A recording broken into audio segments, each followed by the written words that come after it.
পশ্চিমে তৃণমূল প্রার্থী হয়েছেন পরেশ রাম দাস, যিনি ভোট প্রচারে এই মুহূর্তে ব্যস্ত রয়েছেন। কারণ তালিকা প্রকাশ পেল, তার নাম প্রকাশ পেয়েছে, তালিকায় তার নাম রয়েছে এবং তারপরে ভোট প্রচারে ব্যস্ত রয়েছেন তৃণমূল প্রার্থী পরেশ রাম দাস। তিনিও 100% আবার আশাবাদী তার জয়ের ব্যাপারে। দেওয়াল লিখনও ব্যস্ত রয়েছেন পরেশ রাম দাস। তৃণমূল কংগ্রেসের প্রার্থীর নাম ঘোষণা হওয়ার পরই আজ সকাল থেকে দেখা যাচ্ছে ক্যানিং পশ্চিম সভা কেন্দ্রে সেখানকার তৃণমূল কংগ্রেস প্রার্থী পরেশ রাম দাস প্রথমে চা চক্রের মাধ্যমে তার প্রচার শুরু করেন, আর পরবর্তী সময় দেওয়াল লিখন করেন। সঙ্গে রয়েছেন অনুগামীরা, কর্মী সমর্থকরা।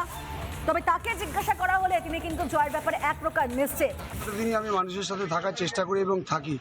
গতকাল রাজ্যের মুখ্যমন্ত্রী মমতা বন্দ্যোপাধ্যায় এবং আমাদের সবার অভিভাবক অভিষেক বন্দ্যোপাধ্যায় দ্বিতীয়বারের জন্য আবার জোড়াফুল চিহ্নে তৃণমূল কংগ্রেসের প্রার্থী হিসাবে আমাকে ক্যানিং পশ্চিমে আবার সুযোগ দিয়েছে।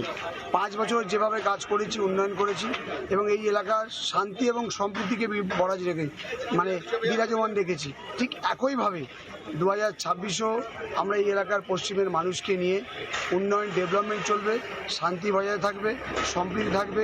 2021 সালে যা মার্জিন ছিল তৃণমূল কংগ্রেসের জোড়াফুলে, এই ক্যানিং পশ্চিমে এই এলাকার জনগণ, এই এলাকার মানুষ, আমার তৃণমূল কংগ্রেসের কর্মীরা, নেতৃত্বরা তারা বলছে এবার 3 গুণ ভোটে তৃণমূল কংগ্রেস